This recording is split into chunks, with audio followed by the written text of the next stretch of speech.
Bienvenue sur Electromic. Aujourd'hui, nous allons concevoir deux feux tricolores synchronisés ensemble. Cette vidéo se veut éducative. Nous allons donc profiter de ce projet pour voir comment on peut pallier au manque de broches des microcontrôleurs. Voyons sans plus attendre la liste des composants. Nous aurons besoin de 6 LED en tout, de rouge, de orange et de verte. 6 résistances de 270 ohms chacune pour accompagner les LED.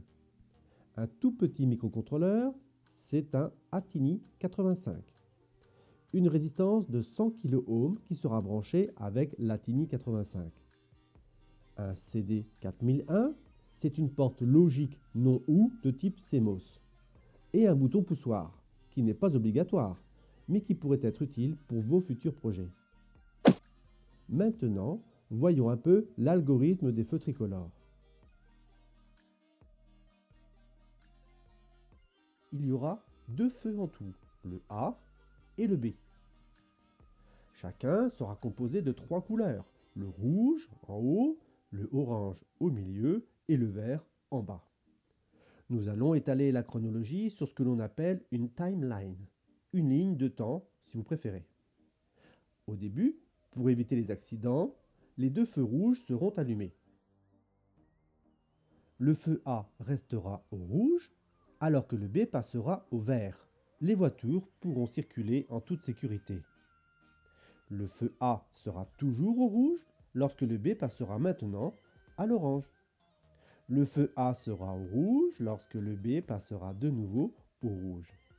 La circulation sera totalement stoppée dans les deux sens pendant un petit instant. Le feu A pourra maintenant passer au vert, le B, quant à lui, restera au rouge. Le feu A passe à l'orange, le B reste au rouge. Le feu A passe de nouveau au rouge, comme le B. La boucle est bouclée.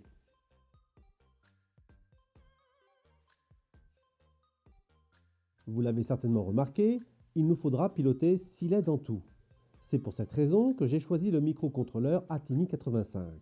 Pour ce qui est de la programmation, on verra ça un peu plus loin. Mais sachez que vous pouvez télécharger le code que j'ai fait, juste en bas de la vidéo, dans le descriptif. Revenons sur l'Atini 85. C'est un microcontrôleur qui possède 8 broches et pas une de plus. C'est d'ailleurs pour ça que je l'ai choisi. Comme d'habitude, mettons l'encoche sur la gauche. Une fois que c'est fait, nous pouvons commencer à faire les branchements. Tout le circuit fonctionnera aussi bien en 5 volts qu'en 3,3 volts. Et oui, on peut faire fonctionner des microcontrôleurs en 3,3 volts et parfois moins. Il faut simplement adapter la fréquence. Ici, l'Atini 85 sera cadencé à 1 MHz. Je vous ferai voir plus loin comment on fait quand on abordera le code. Commençons par l'alimentation. Le positif en haut à gauche, alors que le négatif se trouve là, en bas à droite. Sur les 8 broches que contient le microcontrôleur, il en reste déjà plus que 6. Ici, c'est la broche réservée au reset. Elle sert à rebooter le système. Cela force le code programmé à reprendre tout depuis le début. Pour nos feux tricolores, cela n'a pas vraiment d'intérêt vu qu'il n'y a pas de raison à stopper la circulation. Ce serait même plutôt dangereux pour les voitures. Mais c'est toujours bon de savoir qu'on peut rebooter manuellement. La broche reset sera branchée sur le positif avec une résistance de 100 kΩ. On mettra le bouton poussoir ici, qui lui sera branché sur le négatif. Dès que vous appuyez sur le bouton poussoir, une tension négative traversera la broche reset et le tour est joué. Le programme se relance. Pourquoi? Étant donné que la broche reset est sur le positif avec une résistance, le courant négatif préférera traverser la broche reset plutôt que d'aller vers le positif. En fait, c'est une question de force. Tant que le bouton poussoir n'est pas actif, il n'y aura que le positif qui sera freiné par la résistance. Ce sera un courant positif quand même. En revanche, dès que le bouton poussoir est activé, le négatif sera supérieur au positif. Voilà tout. Nous devons piloter 6 LED avec les 5 broches qui restent. On est mal. Eh bien pas du tout. C'est même le but de la vidéo. On fera appel à un autre composant qui lui ne coûte que 15 centimes. Autant dire presque rien. C'est une simple porte logique non-OU de type CMOS qui fonctionne avec une tension comprise entre 3 volts et 18 volts. Parfait pour notre circuit qui, je le rappelle, sera en 3,3 volts. Autant consommer le minimum si possible. Voilà comment un composant qui ne coûte rien peut venir en aide à des microcontrôleurs. C'est le but même de cette vidéo. L'Atini85, ce petit microcontrôleur, s'occupera des feux rouges et oranges. Quant au feu vert, c'est le CD4001 qui s'en chargera par déduction. Le CD4001 s'alimente de cette façon. Avez-vous vu l'encoche? Sur la gauche. Remarquez que les broches d'alimentation rappellent celles du microcontrôleur Atini85. Le positif ici et le négatif sur cette broche en bas à droite. Revenons sur l'Atini85.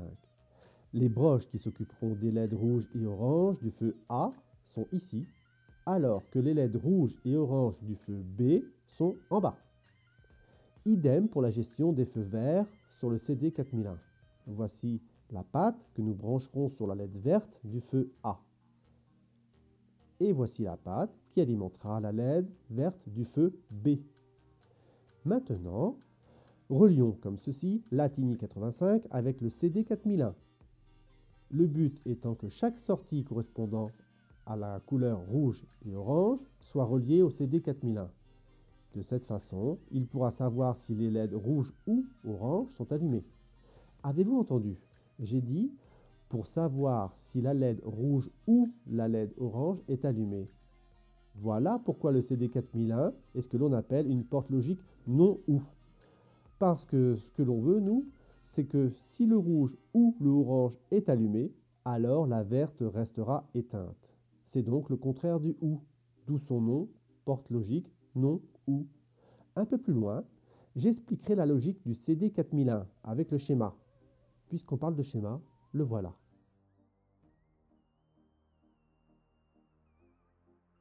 Tout le circuit est en 3,3 volts, mais il fonctionne aussi en 5 volts. Le microcontrôleur Atini85 se trouve sur la gauche, alors que la porte logique non OU, c'est-à-dire le CD4001, se trouve sur la droite du schéma.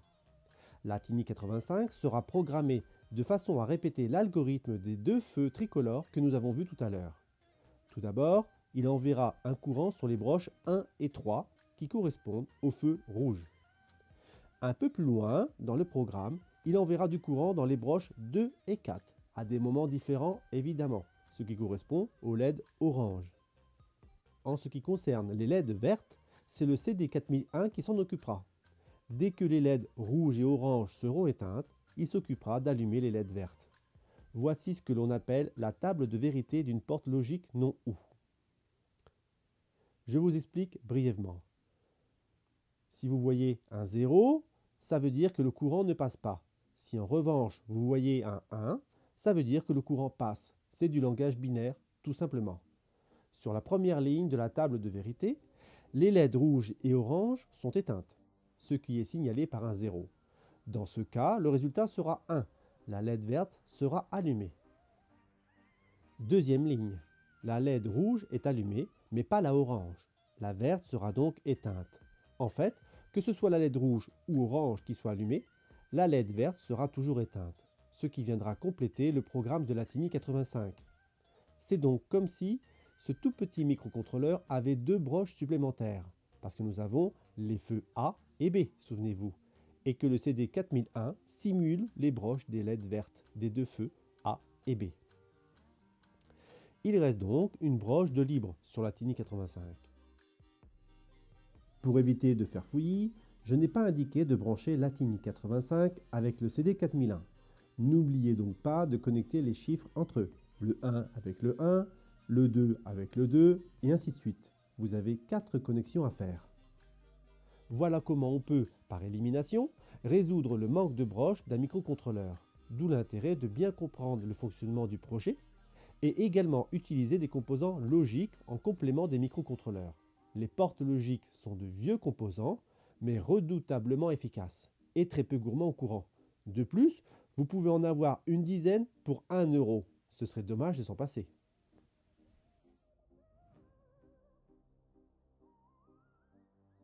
Le programme est tout simple, puisqu'il ne s'agira que d'allumer ou d'éteindre des LED en suivant l'algorithme expliqué un peu plus tôt dans cette vidéo. On ne va donc pas s'attarder sur le programme que j'ai fait.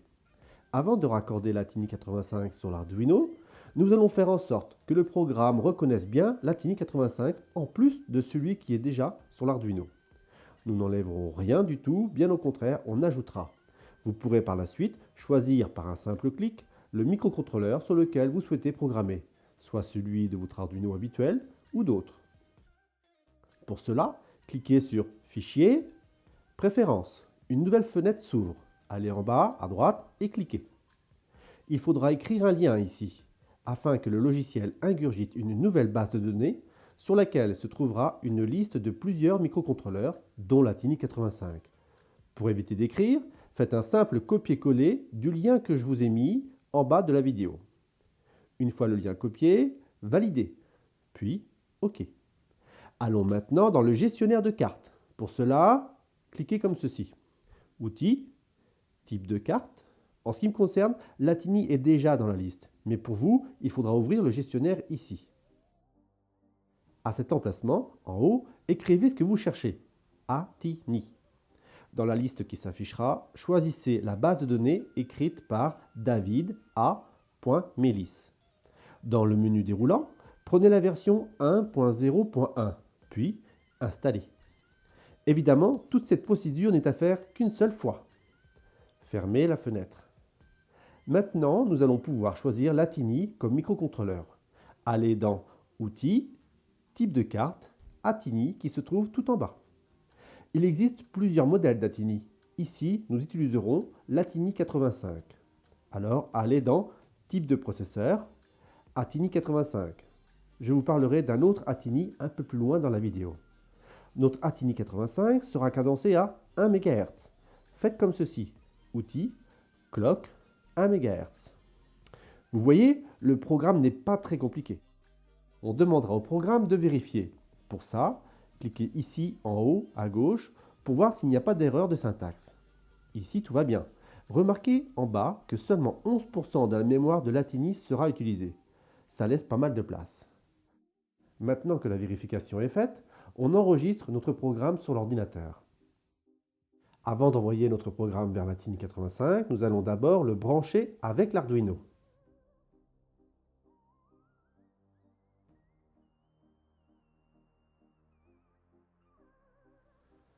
Comparons un peu la TINI85 avec l'Arduino. C'est évident que l'un prend beaucoup plus de place que l'autre. L'Arduino consomme aussi plus de courant. Pour notre projet, allumer et éteindre quelques LED dans un ordre précis, pas besoin de l'Arduino. Le microcontrôleur ATINI85, accompagné d'une simple porte logique, fera l'affaire. J'aurais pu utiliser un autre ATINI plus adapté, par exemple l'ATINI84, qui lui contient un peu plus de broches. Il aurait été parfait pour ce projet de feu tricolore. Mais le principe de cette vidéo est d'apprendre à utiliser plusieurs composants, les uns venant en aide aux autres, le tout à moindre frais. En branchant la TINI85 sur la carte Arduino, on placera un condensateur ici, entre le reset et la masse, aussi appelée GND. J'ai remarqué une chose intéressante. Que l'on branche un ATINI 85 ou un ATINI 84 sur la carte Arduino, on utilisera exactement les mêmes broches de l'Arduino, les pattes 10, 11, 12 et 13, ainsi que le plus 5 volts et le ground. J'ai fabriqué un shield qui permet de brancher les deux microcontrôleurs. De cette façon, je n'ai plus qu'à choisir au niveau du logiciel d'Arduino. Le GND, c'est le négatif. Le VCC, c'est le positif. Quant aux autres broches en marron, elles sont à relier entre les deux ATINI et les broches de l'Arduino, tout simplement. Les pattes 10 à connecter à la patte 10 de l'Arduino, les pattes 11 à connecter à la patte 11 de l'Arduino. Faites de même pour les pattes 12, 13, le GND, ainsi que le VCC 5 volts de l'Arduino. De cette façon, il vous sera très facile de passer d'un microcontrôleur à l'autre pour vos futurs projets. Juste à fixer votre shield au-dessus de l'Arduino. Revenons au logiciel Arduino. Le microcontrôleur s'occupera des LED rouges et oranges. Dans le programme, j'ai laissé un emplacement libre pour les LED vertes, mais c'est juste pour le visuel, pour se faire une idée de l'algorithme du début. Les LED vertes seront pilotées uniquement par le CD 4001. Maintenant que le branchement est fait et que le programme est prêt, on peut téléverser le programme dans le petit microcontrôleur Atini 85. Pour finir, voyons un résumé sur la breadboard.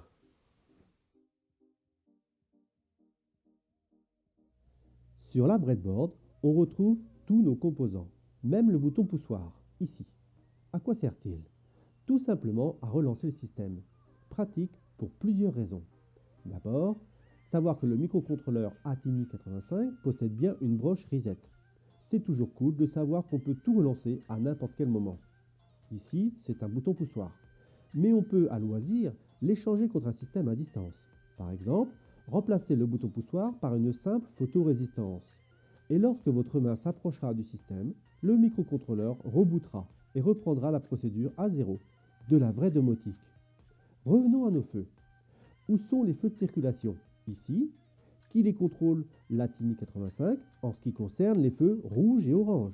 Quant au vert, c'est un composant de 15 centimes seulement, le CD 4001, une simple porte non ou, une porte logique quoi, qui comme son nom l'indique, enverra un courant seulement et seulement si le rouge et le orange sont bien éteints. A bientôt sur Electromic.